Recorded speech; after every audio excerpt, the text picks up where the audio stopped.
warahmatullahi wabarakatuh. Saya Darakan dari Kumpulan 2 ingin membentangkan tugasan kumpulan yang bertajuk Akta Keganasan Rumah Tangga 1994 bagi subjek dasar dan perancangan sosial. Baiklah, bagi pengenalan tugasan ini, keganasan rumah tangga ditaktifkan sebagai perbuatan yang menyentuh fizikal luaran sama ada secara bersengaja atau tanpa disadarinya sehingga menyebabkan ketakutan emosi dan kecederaan fizikal kepada mangsa. Akta Keganasan Rumah Tangga 1994, Akta 521 merupakan satu pelindungan undang-undang kepada individu ataupun mangsa yang terlibat di Malaysia. Akta ini digubal bermula 1 Jun tahun 1996. Secara tidak langsung, isu keganasan rumah tangga telah menyumbang kepada masalah sosial yang kian meningkat dalam kalangan masyarakat khususnya di negara Malaysia. Baiklah, jenis keganasan yang sering berlaku pada pasangan rumah tangga adalah seperti penderaan fizikal, penderaan psikologi dan emosi, penderaan seksual, mengurung mangsa, kerosakan harta benda dan mengunggut mangsa. Antara kesan penderaan fizikal adalah seperti dilihat pada mana-mana bahagian tubuh badan mereka seperti luka di kepala, badan dan muka akibat daripada pukulan atau hentakan yang kuat oleh cedera kepada mangsa. Selain itu, kesan penderaan psikologi dan emosi adalah mangsa akan diseguni perasaan takut, kecewa dan ingatan tentang peristiwa pahit yang berulang-ulang yang berlaku kepada dirinya akibat daripada pukulan ataupun ugutan oleh cedera kepada mangsa. Malah, keganasan rumah tangga sering dikaitkan dengan penderaan seksual di mana pelaku memaksa atau mengancam mangsa untuk melakukan apa-apa perbuatan berbentuk seksual yang mangsa itu sendiri tidak mahu melakukannya. Sebagai contoh, seorang suami memaksa isteri untuk memuaskan nafsu seksnya secara berlebihan namun nafkah zahir tidak disediakan kepada isteri tersebut.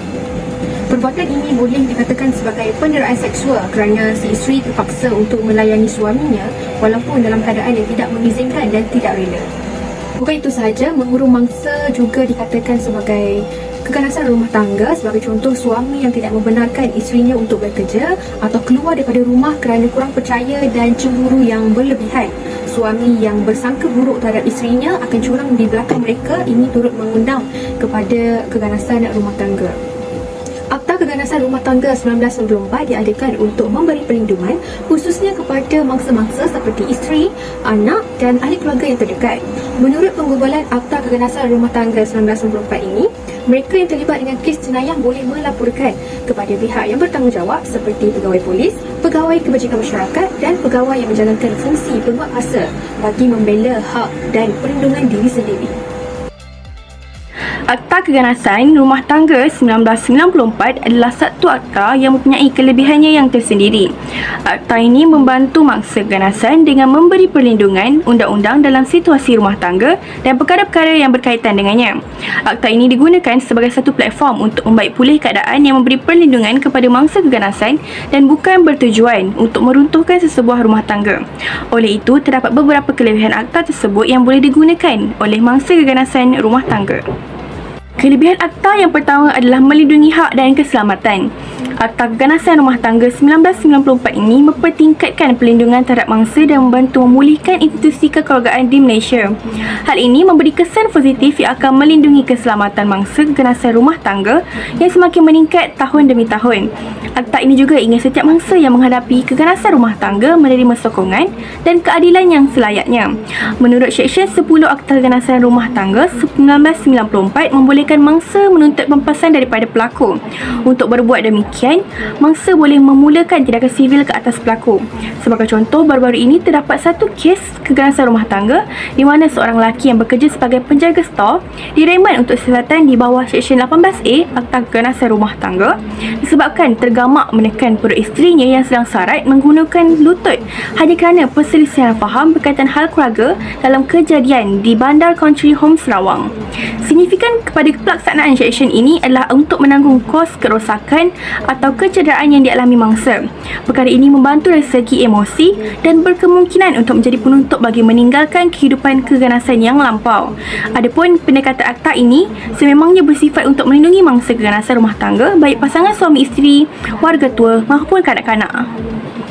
Kelebihan akta yang kedua adalah memberi hukuman setimpal kepada pelaku.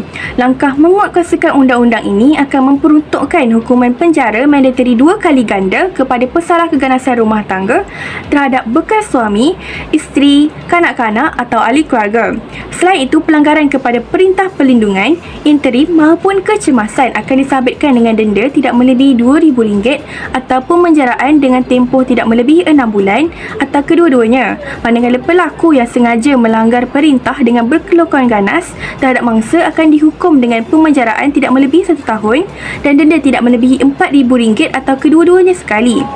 Jika pelaku disabitkan telah membuat pelanggaran kali kedua, maka pelaku berpotensi untuk dihukum dengan pemanjaraan selama tempoh tidak kurang daripada 72 jam dan tidak lebih daripada 2 tahun dan boleh juga didenda tidak melebihi RM5,000. Pelaksanaan akta ini diharap berupaya memberi keyakinan kepada mangsa keganasan rumah tangga untuk tampil mendapatkan perlindungan selain menjadikan kelakuan pelaku ke atas mangsa dalam kes keganasan rumah tangga tidak berulang. Dan seterusnya adalah mendapat pertolongan daripada mahkamah. Apakah pertolongan yang pihak mahkamah akan berikan? Terdapat pelbagai peranan mahkamah di bawah Akta 521 yang akan difokuskan. Antaranya adalah mahkamah akan menerima dan merekod aduan yang difailkan oleh mangsa keganasan rumah tangga dan mendengar serta membuat keputusan tentang aduan daripada mangsa tersebut dengan tindakan segera iaitu dalam Seksyen 14. Kemudian, pihak mahkamah akan mengeluarkan perintah yang bersesuaian mengikut kes iaitu keganasan rumah tangga seperti perintah perlindungan, pampasan kewangan untuk mangsa serta memerintahkan kepada pihak yang berkenaan supaya melakukan pemulihan psikoterapi maupun kaunseling diberikan kepada mangsa keganasan rumah tangga tersebut. Selain itu, pihak mahkamah akan melakukan penyelenggaraan rekod berserta dengan butiran-butiran yang terperinci berkaitan dengan aduan-aduan yang telah difailkan seperti butiran-butiran pihak yang terlibat, kecederaan, perintah yang dikeluarkan dan sebagainya.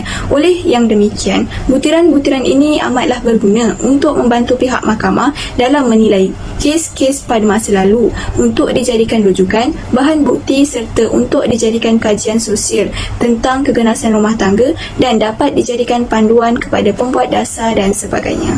Sekali adalah mendapat bantuan daripada Jabatan Bantuan Guaman. Apakah pula bantuan daripada Jabatan Guaman akan berikan?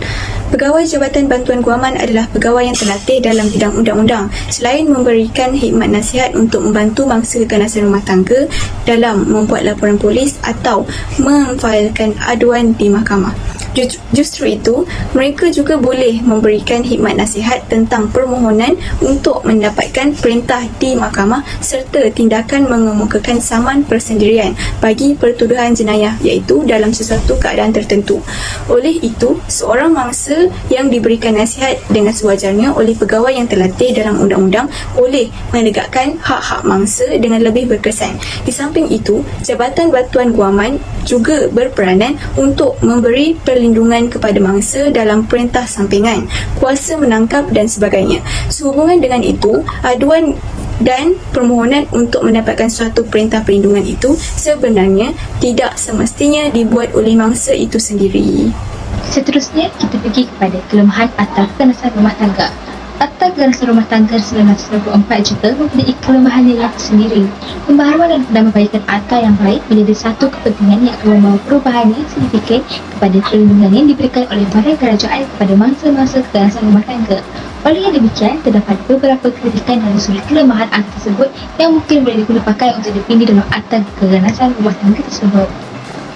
Yang pertama adalah tidak memfokuskan pasangan intim yang belum berkahwin. Keganasan rumah tangga boleh meliputi keganasan yang dilakukan terhadap pasangan, kanak-kanak, orang tua, orang dewasa yang tidak berkeupayaan atau ahli keluarga yang lain. Terdapat pelbagai bentuk keganasan yang terjadi dalam sesebuah keluarga seperti dalam bentuk keganasan fizikal, gangguan seksual, penderaan emosi, melalui percakapan atau psikologi. Namun begitu, Akta Keganasan Rumah Tangga ini tidak meliputi kepada pasangan yang belum berkahwin seperti pasangan kekasih dan juga yang sudah bertunang. Seperti yang sedia maklum, akta ini mengenakan pasangan-pasangan yang mempunyai talian berhubungan sahaja, namun ada sahaja yang belum sah menjadi pasangan berada dalam proses pergaduhan dan berlakunya keganasan terhadap pasangan masing-masing tidak kira sama lelaki maupun wanita dan juga yang sudah bertunang. Perlindungan terhadap pasangan intim yang belum berkahwin diperlukan dalam banyak kes yang terjadi sama ada kes jenayah atau kes-kes melibatkan keganasan. Sebagai contoh, viral pelakon terkenal Syafiee Nasir telah ditahan polis untuk membantu kesihatan kes urutan dan menyebabkan kecederaan terhadap bekas tunang beliau iaitu Aisyah Azman. Syafiee didakwa menggunakan kata-kata kesat terhadap bekas tunangnya. Dalam hal ini, tiada akta yang akan membawa dia ke penjara kecuali sekadar membuka kesesatan mengikut Seksyen 323 Kanun Keseksaan dan Seksyen 506 Kanun yang sama kerana mendatangkan kecederaan dengan sengaja dan melakukan urutan. Perbuatan yang dilakukan boleh menyebabkan gangguan emosi dan fizikal terhadap pasangannya. Namun setakat ini, Akta Kekerasan Rumah Tangga tidak melindungi pasangan intim yang belum berkahwin dan perkara ini jika tidak dipindah boleh menyebabkan banyak lagi kes kekerasan akan berlaku. Yang kedua adalah tidak memperuntukkan perbuatan mengendap di bawah akta. Pindaan pada Akta Kekerasan Rumah Tangga 1994 pada tahun 2017 telah memasukkan aspek kesalahan berkaitan keuangan, keselamatan dan aib bangsa serta pihak ketiga. Skop akta selepas pindaan 2017 telah diperluaskan bukan hanya melalui mangsa, bahkan turut merangkumi keluarga yang mengandung penderaan fizikal, seksual, emosi, keuangan, harga diri mangsa dan sebagainya. Namun begitu, masih terdapat kelompokan yang boleh ditambah baik oleh akta ini di mana ia tidak membentukkan perbuatan mengendap iaitu stalking yang menyebabkan ketakutan kepada mangsa sebagai salah satu daripada perbuatan yang boleh dianggap sebagai kes kekerasan rumah tangga. Ini berkemungkinan disebabkan oleh perlakuan mengendap tidak dianggap sebagai perbuatan jenayah di bawah Pidana Acara Jenayah 1976. Pengubah undang-undang negara ini perlu melihat kelompokan ini dengan serius kerana perlakuan mengendap hingga menyebabkan ketakutan kepada mangsa sering berlaku dewasa ini, terutama sekali dengan perkembangan penggunaan media sosial. Kelemahan akta yang ketiga iaitu perlu digunakan bersama-sama kanun lain supaya kes dapat diadili. Bagi membolehkan sesuatu kes keganasan rumah tangga itu diadili, akta ini digunakan bersama-sama dengan kanun kesesaan dan juga kanun acara jenayah. Kanun kesesaan digunakan untuk mengkategorikan kecederaan mengikut tahap keseriusannya bagi menentukan prosedur perundangan selanjutnya. Kanun acara jenayah pula digunakan untuk mengkategorikan aduan yang dibuat sama ada perlu disiasat dengan segera atau tidak. Ini bermakna bahawa akta ini tidaklah dapat menghakimi seorang pesalah itu secara terus. Kesemua undang-undang tidak dapat memberi perakuan bahawa keganasan rumah tangga merupakan suatu jenayah. Akta Keganasan Rumah Tangga 1994 hanyalah bertujuan untuk menyeragamkan serta menampung akta lain di samping memberi perakuan kes keganasan rumah tangga boleh ditangani sebagai kes jenayah. Ini bermaksud bahawa dengan wujudnya akta ini, keganasan rumah tangga tidak lagi dianggap masalah peribadi. Makanya mangsa perlu membuat aduan kes secara terus kepada pihak polis. Sesuatu kes kesihatan bermula mengikut akta ini dan kemudiannya diserahkan di bawah kanun acara jenayah. Pesalah akan diletakkan di bawah tahanan polis sebelum dihadapkan kepada magistrate dalam masa 24 jam. Mereka tidak akan dibebaskan dalam tempoh tersebut kecuali atas arahan hakim. Sekiranya pegawai polis atau pegawai pendakwa raya memerlukan mereka untuk ditahan dengan lebih lama, pegawai berkenaan perlu mengemukakan permohonan kepada mahkamah untuk memanjangkan tempoh tahanan iaitu tidak melebihi 14 hari dari tempoh siasatan bermula. Dengan adanya akta ini, mangsa boleh memohon kepada mahkamah untuk mendapatkan perintah perlindungan sementara iaitu IPO dan juga perintah sementara iaitu PO. Akta ini juga memperuntukkan bahawa apabila PO dan IPO dituntut, maka permohonan untuk mendapatkan kuasa menangkap iaitu power of arrest juga dibenarkan. Bahagian yang keempat pula iaitu kekaburan pelaksanaan perintah perlindungan. Seperti yang saya jelaskan sebentar tadi, akta ini memperuntukkan dua jenis perintah. Seksyen 5 AKRT 1994 menyatakan bahawa IPO dibenarkan apabila sesuatu kes dalam siasatan polis, manakala PO dikeluarkan apabila kes mula dibicarakan di mahkamah. Perintah ini bertujuan untuk melindungi mangsa daripada diganggu oleh para pesalah. Bagaimanapun, pihak berkuasa sering mempunyai masalah untuk menentukan tempoh perintah tersebut bermula dan berakhir. Biasanya, IPO memberikan perlindungan sementara kepada mangsa sehingga tindakan selanjutnya dikenakan. Walau bagaimanapun, dalam sesetengah keadaan, disebabkan kekaburan tempoh penguatkuasaan IPO dan PO oleh penguat kuasa, maka mangsa akan berada dalam keadaan yang tidak selamat dan tidak terlepas daripada gangguan pesalah. Oleh itu, Seksyen 4/4 Akta Keganasan Rumah Tangga 1994 telah mengatasi masalah ini dengan secara jelas menguraikan tempoh berakhirnya IPO seperti berikut, iaitu apabila mangsa dimaklumkan secara bertulis oleh pegawai polis tentang penyiasatan yang telah selesai dan bahawa tiada tindakan selanjutnya akan diambil terhadap pesalah. Yang kedua, apabila prosiding jenayah berhubung dengan kesalahan keganasan rumah tangga dimulakan terhadap pesalah dan mangsa tidak memohon PO dalam masa 7 hari selepas dimaklumkan sedemikian.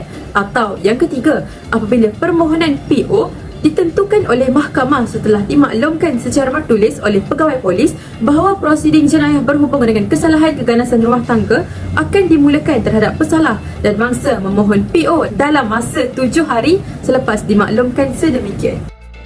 Baiklah, secara kesimpulannya, Akta Keganasan Rumah Tangga 1994 Akta 521 digubal bagi melindungi hak-hak mangsa yang terlibat dengan kes jenayah tersebut. Terdapat banyak kelebihan dan kelemahan berdasarkan pengubalan Akta Undang-Undang yang telah digubal.